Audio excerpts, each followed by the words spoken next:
北约对乌提供最大规模援助，M2步兵战车的意义体现在哪里呢？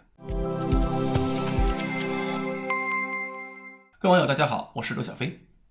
前两天呢，美国宣布向乌克兰提供30多亿美元的军事援助，从金额来看，这应该是单次发货量最大的一次了。美国提供的装备里边呢，除了以前我们都了解的那些个武器弹药，什么海马斯之类的，这次又往前迈了一步，开始提供 M2步兵战车，还有155毫米口径的自行榴弹炮。那么与此同时呢，法国也提供了一些个 AMX-10RC 轮式战车，配备一门105坦克炮。那么德国呢，提供了黄鼠狼步兵战车，配备的是20毫米口径的机炮。那么回顾过去10多个月的战争经历啊，俄乌双方是都损失了大量的坦克装甲车辆的。俄军是通过生产和翻新库存进行补充，乌军呢主要通过前华约国家翻新库存和俄军生产进行补充。双方得到的也都是苏联或者是俄罗斯造的坦克，技术水平并没有明显代差。双方对坦克装甲车的需求呢也都很大。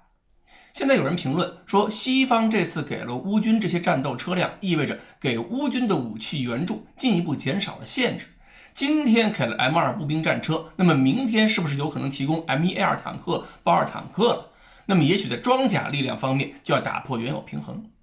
至少呢，这是一种美国的政治表态，要体现对乌克兰支援力度的加码。其实呢，提供美国或者是欧洲坦克曾经多次提上过议事日程。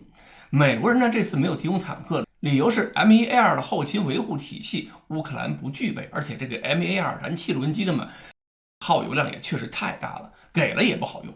而 M2步兵战车呢就简单多了。等乌军用北约装备组建了新的重装部队，并且形成规模以后，再说坦克的事儿也是不迟的。除了政治态度以外呢，我们再看看军事作用。相比于法国提供的这个 AMX-10RC， 还有德国提供的黄鼠狼步兵战车，美军这次提供的 M2步战车有可能发挥更大的作用，因为 M2步战车比另外两种车辆有更好的战场感知能力，也能更好的发挥战场信息节点作用。1991年海湾战争中，美军就发现 M2步兵战车的热像仪比 M1A1 坦克的更好，发现伊拉克目标比 M1A1 坦克更远，然后发射反坦克导弹交战距离也远远超过坦克炮，所以美军就非常重视 M2步战车跟坦克的配合。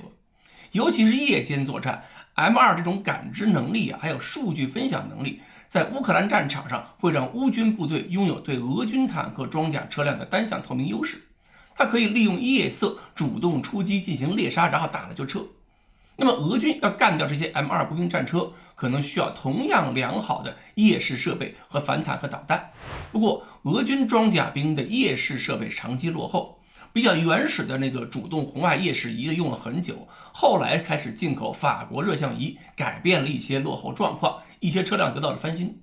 2018年以后拿不到法国货了，就开始生产自己产品。但是俄罗斯热像仪性能是稍微差一些。现在全球热像仪水平最好的是美国、法国和中国，偏偏俄罗斯这次对上的又是美国货。再有呢，就是俄军可以利用巷战，让步兵渗透到 M2身边，用单兵反坦克武器开火。M2呢，毕竟不是坦克，一旦被反坦克武器命中，那生存率确实是不高的。但是 M2步战车的最重要的作用还不仅仅是发挥感知能力。从 M2A3 开始，美国就在 M2车族上强化了数字化的车技信息系统，也就是说，战场上的这些车辆可以通过系统掌握周围友邻车辆的实时位置，并且能够分享目标和威胁信息。M2战车可以在一个装甲车辆编组中发挥眼睛跟神经元的作用，进而还能把信息分享给步兵和炮兵。所以美军提供这批 M2，如果是 A3 以上版本，可能意味着美国要在新组建的乌军重装部队里边逐步打造一套美国式的指挥体系。这套体系和美军的相比呢，应该是青春版的，但是对俄军多数部队来讲，应该可以构成一个比较明显的代差。